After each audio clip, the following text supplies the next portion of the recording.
Mesdames, Messieurs, bonsoir à toutes et à tous. Béatrice Damiba termine son mandat à la tête du Conseil supérieur de la communication par la remise de son dernier rapport au président du Faso qui a apprécié les acquis de l'institution en matière de régulation efficace des médias. Il y a les médicaments de la rue et les médicaments falsifiés. Tous sont dangereux pour la santé des populations, d'où la mobilisation des pouvoirs publics burkinabés pour les éliminer. De nombreux candidats se bousculent au portillon du secrétariat général de l'Organisation internationale de la francophonie qui est élu à Dakar. Un successeur à Abdou Diouf, le dernier en date, s'appelle Pierre Bouyoya. Ainsi donc, la présidente sortante du Conseil supérieur de la communication, CSC, Béatrice Damiba, a remis aujourd'hui le rapport public 2013 de l'institution de régulation des médias au président du Faso. Le rapport dresse le bilan des activités exécutées et débouche sur des perspectives et recommandations. Reportage Sié Sylvestre. Un rapport très joli et bien présenté. Ce sont les mots du président du Faso à la réception du rapport public 2013 du Conseil supérieur de la communication des mains de la présidente de l'institution sous le regard du Premier ministre. Le rapport présente les activités menées par le CSC en 108 pages suivant 5 parties. Au chapitre régulation des médias, il ressort que le CSC a octroyé en 2013 16 fréquences radio, 5 canaux de télévision et renouvelé les autorisations d'exploitation des fréquences de 16 radios. De l'état des lieux de la liberté de la presse et de la pratique du journalisme, le CSC relève des manquements aux dispositions légales et réglementaires au niveau de certains médias tels que l'intolérance religieuse, les atteintes à la dignité et à la morale.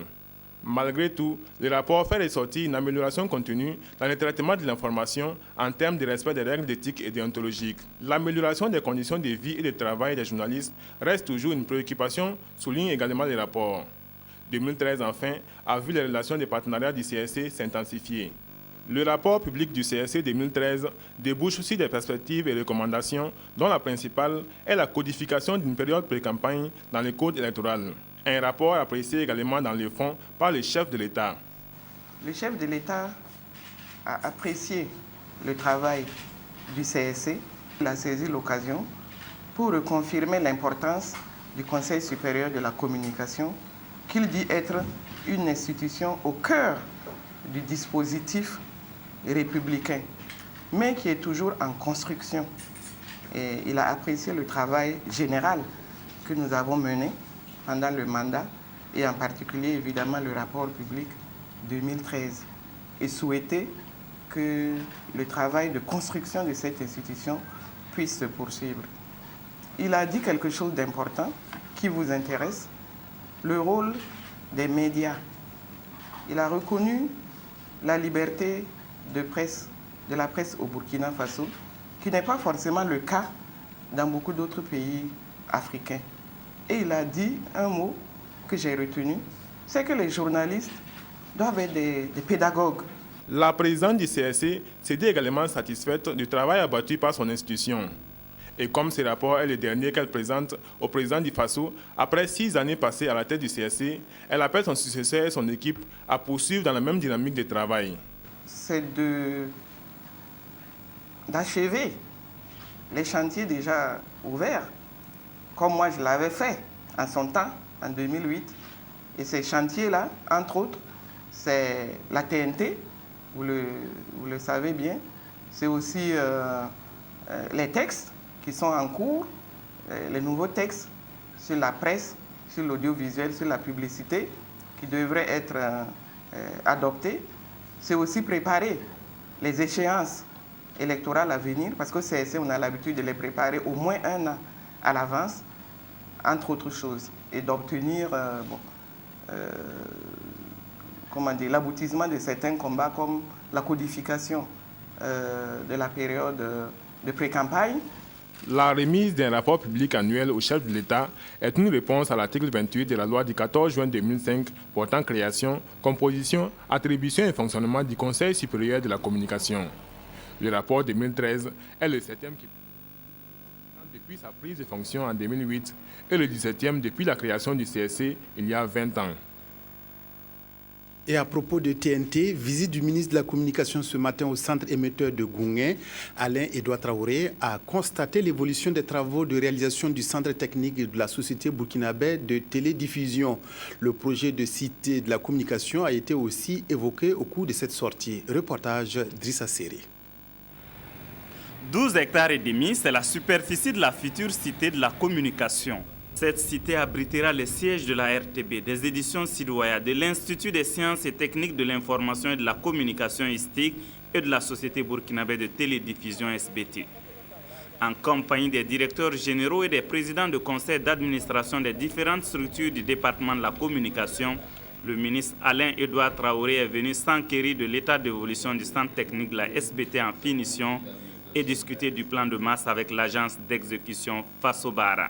Je pense que c'est une belle infrastructure et c'est un bâtiment qui a été construit dans les années 70 et qui a une solidité parfois qui dépasse même celle des bâtiments nouvellement construits. Nous avons, avec l'appui de Fasobara, et puis faire les aménagements nécessaires à pouvoir abriter la direction générale de la SBT, mais surtout ce qu'on appelle la tête de réseau de l'ensemble du dispositif de la TNT. Je pense que c'est un pas énorme qui a été franchi. Et ici, lorsque la TNT va rentrer en sa phase opérationnelle, et tous les signaux de toutes les télévisions qui émettent dans le cadre du multiplex vont arriver ici et sur la base justement d'un traitement au niveau du centre technique dispatché sur l'ensemble du territoire. Je pense que c'est assez important dans le dispositif. Il s'agit d'un vaste domaine dont l'exploitation judicieuse peut profiter à toutes les structures. Les directeurs généraux ont pu se faire une idée globale de l'existant. Aux différents responsables, le ministre suggère l'organisation d'une réunion avec l'agence d'exécution, réunion au cours de laquelle chacun pourra faire des propositions et planifier le calendrier de réalisation des investissements. Le nouveau consul général du Burkina à Abidjan, Daouda Diallo, a été installé dans ses fonctions le 30 août dernier. Diplomate de carrière, Daouda Diallo est appelé à relever de nombreux défis en terre ivoirienne. L'élection présidentielle de 2015 est l'un des challenges à réussir car les Burkinabés de l'étranger seront appelés pour la première fois à participer au scrutin. Zalissa Sanfo. C'est un diplomate de carrière bien aguerri qui occupe désormais le poste de consul général du Burkina Faso à Abidjan en Côte d'Ivoire. Daouda Diallo n'est pas un inconnu en terre ivoirienne. Il a travaillé avec le représentant du facilitateur du dialogue interivoirien comme conseiller aux affaires diplomatiques et politiques. Il était précédemment ministre conseiller à l'ambassade du Burkina Faso à Bruxelles. La promotion des relations socio-économiques, culturelles entre le Burkina Faso et la Côte d'Ivoire, la cohésion, l'unité, la paix entre les Burkinabés eux-mêmes, résidant dans votre juridiction, entre les Burkinabés et les Ivoiriens, sont autant de défis que vous aurez à relever. Le diplomate burkinabé est conscient des défis à relever. De nombreux Burkinabés résident en Côte d'Ivoire. Il compte de ce fait réussir au mieux sa mission. Je sais que les préoccupations sont celles que nous connaissons depuis longtemps. C'est les conflits de travail, les litiges fonciers, les tracasseries, etc. Et puis il y a une forte demande au niveau de l'état civil. Voilà. Et donc je crois que le consulat essaie de faire face. On a peu de moyens pour aider. Et d'avoir vraiment quelques ressources. L'ambassadeur Justin Koutaba et le consul général Daouda Diallo s'engagent main dans la main à travailler à la cohésion de la communauté burkinabé vivant au bord de la lagune ébriée.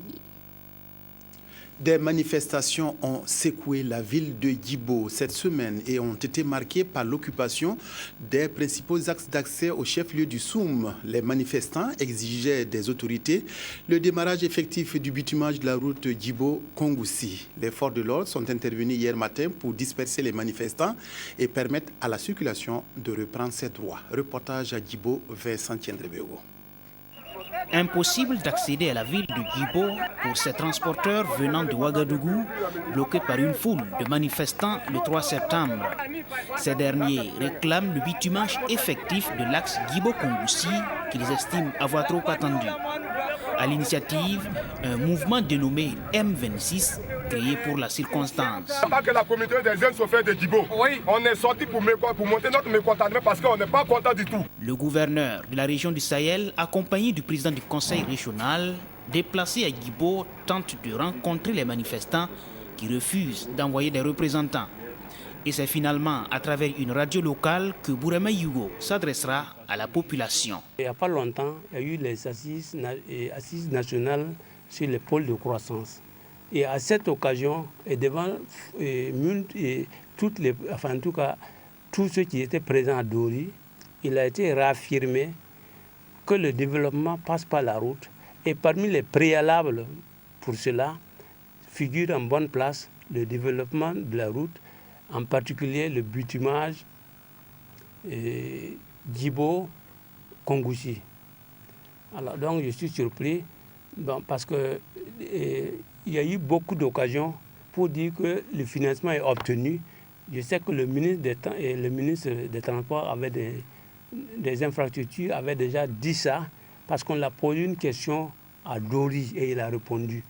Et il confirme toujours. Bon, peut-être impatience, oui. Au stade actuel, le dossier est dans les mains des bailleurs de fonds qui doivent l'examiner avant de retourner pour qu'on puisse lancer maintenant la phase de sélection des entreprises. Au moment de repartir, des manifestants occupent le pont de sortie de la ville, obligeant la délégation venue de Dori de passer la nuit à Djibo. Tôt jeudi matin, 4e jour d'occupation des voies publiques, la police intervient pour libérer les lieux et la résistance sera de courte durée. 46 personnes sont immédiatement interpellées, selon la police, sans faire de blessés et le calme de retour à Djibo. Une stratégie nationale d'administration du territoire est en cours d'élaboration au ministère de l'administration territoriale et de la sécurité. Cette stratégie est un document d'orientation visant à assurer une administration de proximité efficace et efficiente. Au centre de la stratégie, le management. Oswald Gaëtan Segda. L'administration du territoire burkinabé devrait se faire autrement. Les réalités actuelles l'exigent. Fini donc le commandement. Place désormais à une administration de management et de développement. Et la solution, une stratégie nationale en cours d'élaboration qui devrait assurer une gestion à la fois efficace et efficiente du territoire. En son temps, ce ministère gérait la décentralisation.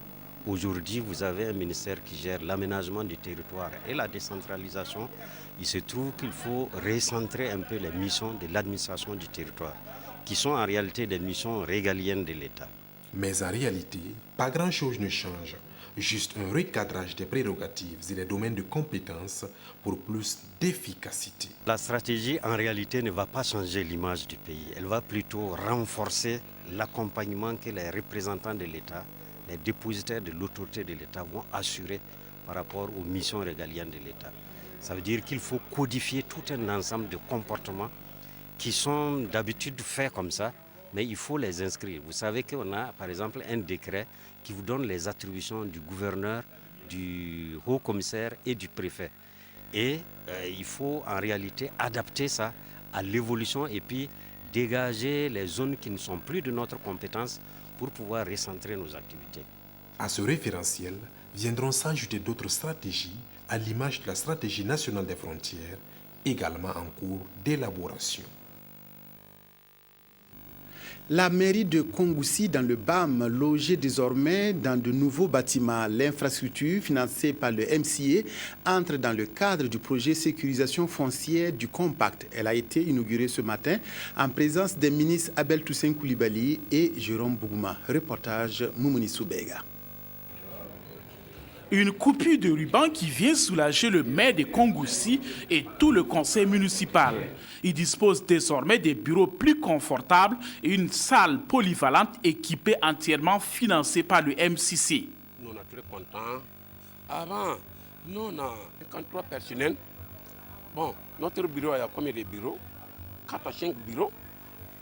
Bon, donc tout le monde est dehors. Depuis, nous sommes là depuis 2006. Nous, on n'a pas pu tenir une session dans notre mairie. Nous sommes aujourd'hui avec une salle qui peut s'occuper de 350 chaises. Tout comme Kongoussi, 46 autres communes du Burkina sont dotées de mairies de ce type dans le cadre du projet sécurisation foncière du MCA. Pour réduire les conflits fonciers, pour clarifier et pour formaliser les droits fonciers existants, le MCC a investi à peu près 30 milliards de francs CFA dans le projet de sécurisation foncière, y compris les investissements dans les infrastructures, le renforcement des capacités et la mise en application de la loi 34/2009 portant régime foncier rural. Toutes les mairies qui ont été programmées au niveau du Compact ont été réalisées. Ça permet une efficacité d'action pour, n'est-ce pas, d'abord le maire et son conseil, et pour les administrés bénéficiaires, n'est-ce pas, de ces infrastructures. La cérémonie de remise est parrainée par le ministre de l'administration territoriale et de la sécurité et présidée par celui de l'aménagement du territoire et de la décentralisation.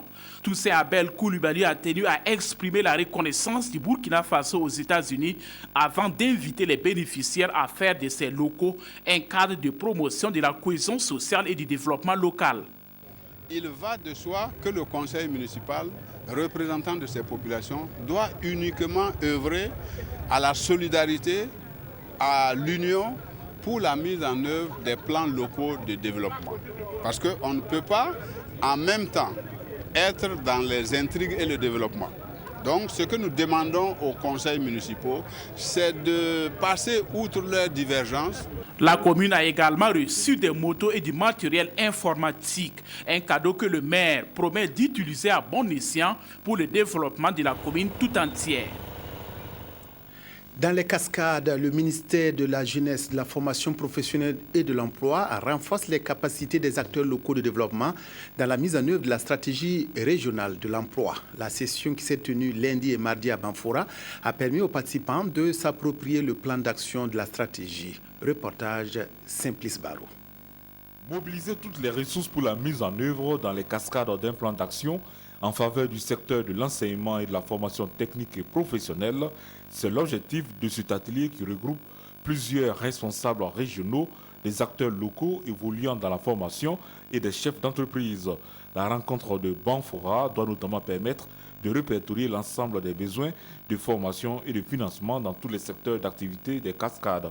Dans cette feuille de route, nous devrons retrouver évidemment une contractualisation avec un bureau d'études qui doit conduire, n'est-ce pas, les travaux, mais sous la supervision du conseil régional des Cascades qui a mandat, n'est-ce pas, en matière d'IFTP et qui doit jouer le leadership pour coordonner ce secteur. Au regard des opportunités d'emploi que peut offrir le secteur de la formation technique et professionnelle pour les jeunes diplômés ou non, le gouvernement burkinabé en a fait une de ses priorités.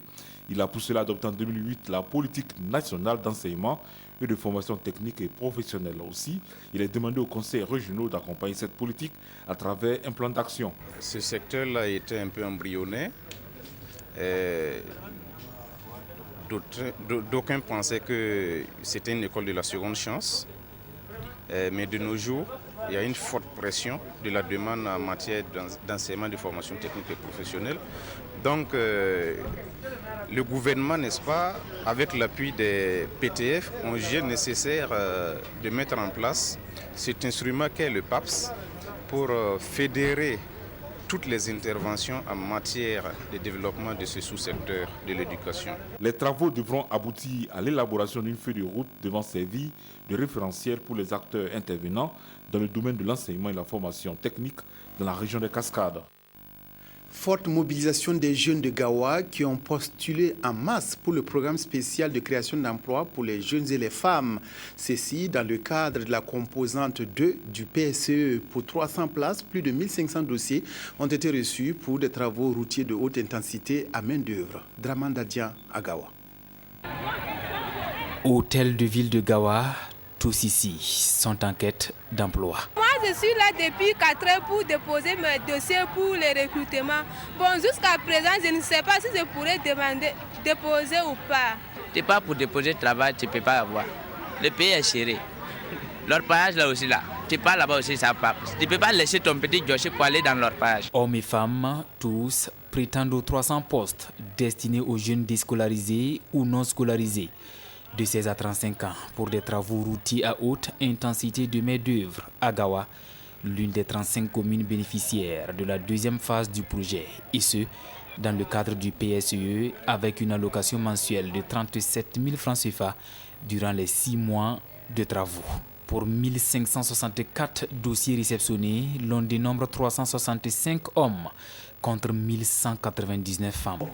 Compte tenu du nombre élevé de dossiers des femmes, parce qu'on a pensé à la parité, qui veut parler genre, mais nous avons quand même ici mis en place le système de partage proportionnel au nombre. Donc nous avons donné 200 places aux femmes et 100 places aux jeunes gens. Puis vint le moment du tirage au sort, des oui et des non, pour résoudre l'équation du nombre de postulants nettement en hausse par rapport au poste à pourvoir. Sincèrement, là, c'est oui en tout cas. Sincèrement, je ne sais pas. Ah, ça c'est une chance vraiment. Et je suis très contente. Je remercie vraiment le bon Dieu. De quoi arracher ses sourires. Mais le tirage a aussi fait des mécontents qui, pour l'instant, doivent prendre leur mal en patience. L'amélioration de la sécurité alimentaire et hydrique au Sahel et en Afrique de l'Est, préoccupation d'un programme de recherche scientifique. Les acteurs de ce programme sont en réunion à Ouagadougou pour le rendre plus performant en adoptant un système adéquat de suivi, évaluation et d'apprentissage. Jacques Lamissa Tarbaga. Au bout de 5 ans d'activité, le programme devrait permettre aux populations de passer de l'agriculture de subsistance à un développement économique et rural durable. À Ouagadougou, les acteurs du programme réfléchissent sur un système de suivi, évaluation et d'apprentissage afin d'atteindre ces résultats. C'est la première fois qu'un projet dans le développement rural est coordonné par la recherche et mis en œuvre au niveau des pays par la société civile qui occupe la première place. Et donc la réflexion qui doit englober aussi bien des gens qui appartiennent à des pays divers, qui appartiennent à des institutions différentes, il faudrait que le système de suivi et évaluation qui va nous permettre de voir la visibilité de ce que nous faisons soit bien construit. De façon concrète, le projet s'intéresse aux composantes qui sont la sécurité alimentaire dans toute sa globalité, y compris l'eau, la gestion de l'eau pour produire au maximum tout en préservant l'environnement. Le programme d'amélioration de la sécurité alimentaire et hydrique concerne le Sahel et la Corne de l'Afrique. Le programme est mis en œuvre au Burkina Faso, au Mali, au Niger, en Éthiopie et au Kenya. Nouvelle opération de charme du port autonome de Lomé en direction des opérateurs économiques burkinabais. Une mission promotionnelle d'une semaine séjourne dans ce cadre au Burkina. Ce sera une occasion pour présenter les projets phares et les avantages qu'offre le port autonome de Lomé qui répond aux normes internationales. Ernest Kambiré. À Ouagadougou, dans la capitale burkinabé, les responsables du port autonome de Lomé de l'Alliance pour la promotion du dit port sont venus présenter aux opérateurs économiques et leurs partenaires du Burkina les projets phares et les avantages qu'offre aujourd'hui le port autonome de Lomé. Une opération de charme qui s'est déclinée à travers 4 communications et des présentations tout en images sous forme de publi-reportages. Des projets qui vont concourir à une meilleure fluidité, à une meilleure facilitation du commerce et des échanges avec le port autonome de Lomé. En dehors de cette rencontre, il y a beaucoup de séances de B2B qui ont été déjà effectuées et qui vont se poursuivre. Pour gagner le pari de faire du port autonome de Lomé une plaque tournante, un outil d'intégration sous-régionale au service du développement, d'énormes travaux sont en cours ou déjà terminés, parmi lesquels la construction d'un 3e quai, d'une darse ou voie de contournement de la ville de Lomé, d'un guichet unique avec à la clé des réformes à la douane togolaise. Un ensemble de projets, le tout dans une démarche qualité qui feront d'ici à octobre 2014 du port de Lomé un port moderne et de référence. J'ai été très édifié par les apports des uns et des autres. Je remercie l'auditoire d'avoir été franc, ouvert avec nous. Ces éléments, leurs préoccupations et inquiétudes sont prises en compte. Nous allons au pays reporter acquis de droit pour celles qui ne sont pas de notre ressort et pour celles qui sont de notre ressort, faire le maximum pour essayer de les atténuer. Mais sachez que nous sommes satisfaits. Faire du port autonome de Lomé un débouché de choix pour les hommes d'affaires burkinabés, la communauté portière, dans son fonctionnement actuel, dispose d'un système d'information capable de faire face à la piraterie maritime. Et ici, les responsables du port tendent désormais la main aux opérateurs économiques burkinabés. Le port autonome de Lomé, aujourd'hui reconnu au plan international, est capable d'accueillir des gros navires, des gros porteurs dans ces 2 nouveaux pavillons ou nouveaux parkings aménagés à cet effet. Nous ouvrons à présent une page santé. Le Burkina s'engage dans la lutte contre les médicaments falsifiés en installant un comité national de pilotage qui mènera de nombreuses activités. Les membres du comité de pilotage, au nombre d'une vingtaine, vont s'attaquer aux facteurs favorisant la prolifération des médicaments falsifiés qui sont, comme ceux de la rue, un danger pour la santé des populations. Lazare Pouya.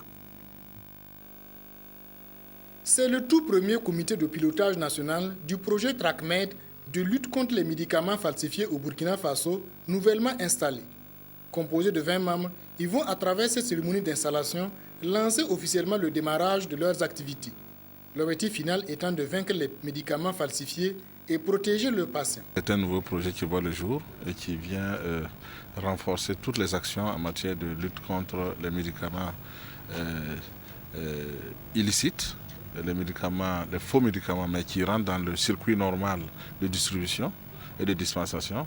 Et ce premier comité de pilotage, cette première session de mois va nous permettre de faire en sorte qu'il y ait une appropriation du projet par l'ensemble des membres du comité de pilotage. Parce que c'est un projet important et qui a besoin de l'engagement de l'ensemble des acteurs.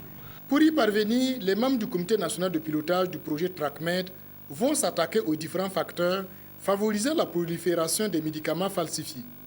Au nombre de 12, il s'agira de revoir le trafic extrêmement lucratif des médicaments falsifiés, des risques pénaux trop faibles et l'absence d'une autorité et d'un consensus transnational. L'élément fondamental que les populations auront constaté, c'est que nous aurons une dispensation de médicaments de qualité. Vous allez constater que dans tous les grands comptes de notre pays, à tous les niveaux que ce soit, là où il y a les circuits de distribution, que ce soit dans les pharmacies, dans les dépôts de vente de médicaments, vous allez avoir des médicaments de qualité.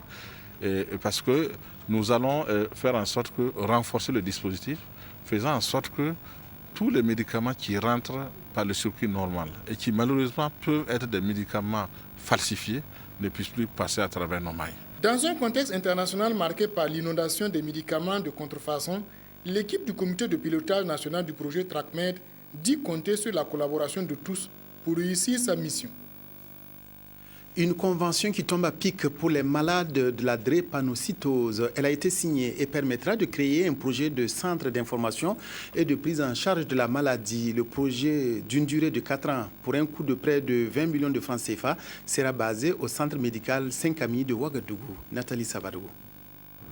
Je sais, mon Dieu, que tu ne descendras pas du ciel pour si peu, mais touche les cœurs des hommes que tu as créés pour qu'ils fassent que demain soit meilleur qu'aujourd'hui. Ce poème de Josias Semano interpelle sur l'urgence d'une synergie d'action pour faire face à la drépanocytose. Un appel entendu par la Fondation Pierre Fabre. Cette signature de convention avec le comité d'initiative contre la drépanocytose permettra de réaliser un programme sur la sensibilisation, le dépistage et la prise en charge des malades drépanocytaires au centre médical Saint-Camille. Il y a 3 composantes majeures, le centre d'information, et vous savez aujourd'hui les préjugés sur la drépanocytose sont énormes. Et avec l'appui de RTL Burkina qui a permis de prendre en charge le numéro vert qui est désormais le 133. En composant le 133, à partir d'un numéro RTL, vous pourrez avoir des informations comment orienter les gens vers les centres de prise en charge. La deuxième composante, qui est le centre pilote de prise en charge de la drépanocytose, sera doté d'un hôpital de jour. La troisième composante, le diagnostic néonatal. La signature de cette convention est la concrétisation d'un partenariat nord-sud qui va permettre sans doute un déclic pour les autres actions dans la lutte contre la drépanocytose. C'est un signe très fort, c'est un symbole très fort de ce qu'on pourrait appeler une nouvelle forme de coopération. D'abord, c'est une fondation qui est d'utilité publique, je veux dire que l'État français a un regard sur ce que nous faisons. Deuxièmement, c'est une convention qui organise les choses pas simplement en nord-sud, mais en sud-sud. Ce projet d'une valeur de 300 000 € va, durant 4 ans, apporter les informations nécessaires auprès des populations. Question de prendre des précautions pour éviter la maladie. Initiative publique mais aussi privée pour sensibiliser autour de la fièvre hémorragique à virus Ebola. À Bobo-Dioulasso, la SNCTEC a initié une sensibilisation de ses agents, de ses partenaires et des populations riveraines pour leur donner les informations utiles pour prévenir la maladie. Sanoua Christine Koulibaly. En cette matinée, une partie du personnel de la SNCTEC a momentanément déserté bureaux et usines pour s'informer sur la fièvre hémorragique à virus Ebola. Une maladie très contagieuse et hautement mortelle qui défraie la chronique depuis quelques mois en Afrique de l'Ouest avec environ 1900 cas de décès signalés jusque-là. L'initiative est de la Direction générale de la société qui, loin de vouloir créer la psychose, veut être un relais du ministère de la Santé. L'idée, c'est simplement de sensibiliser, que les gens soient attentifs et diffusent le bon message, comme le fait le ministre de la Santé ou tous les relais de santé dans le pays. Pour la sensibilisation et que les gens se préparent au mieux. Les sources de contagion, les symptômes de la maladie, mais surtout les gestes préventifs ont été détaillés aux agents qui du reste salue l'initiative. Je me dis que ça y va de l'intérêt de tout le monde, des travailleurs en passant même par tout le Burkina Faso. La sensibilisation qu'on a reçue là, ça nous permet effectivement de nous prévenir de cette grave maladie qui est en train de ravager tout le monde entier. Donc c'est une nécessité même pour nous que cette formation ait eu lieu. 3 séances d'information, dont 2 en français et 1 en djoula, sont prévues pour toucher l'ensemble du personnel, les collaborateurs, mais aussi les populations riveraines de la SNCTEC.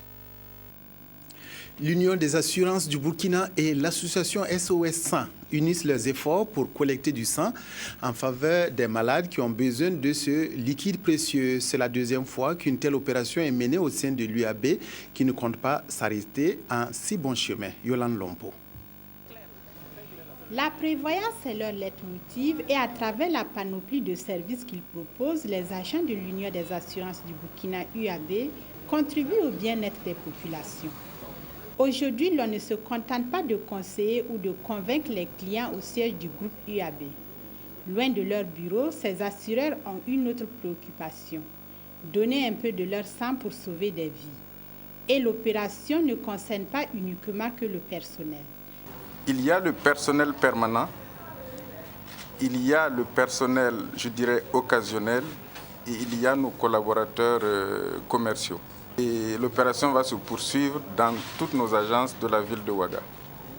Vivre ensemble, c'est être utile à ceux qui en ont le plus besoin. Et pendant cette période d'hivernage, on sait qu'il y a beaucoup de maladies, notamment le paludisme. Il y a des enfants malades qui ont besoin de sang, il y a des femmes en couche qui ont besoin de sang. Et il était important pour nous donc de contribuer à sauver ces personnes-là.